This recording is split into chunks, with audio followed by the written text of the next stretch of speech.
At least 23 Indian Army personnel have gone missing due to flash floods in Sikkim Tista River, according to reports today.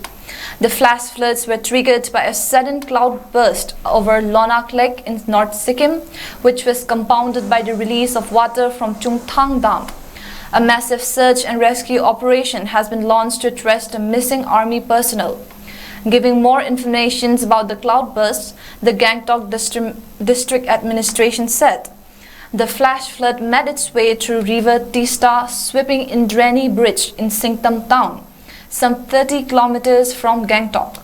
A connection bridge of the Bulatar hamlet was also swept away around 4 a.m. South Lonak Lake, situated in northwest Sikkim, had seen a cloudburst causing incessant monsoon rainfall during the early hours of Wednesday morning. The flowing flash floods made its way through River Tista, sweeping Indrani Bridge in Singtam town, some 30 kilometers from Gangtok, informed Gangtok District Administration.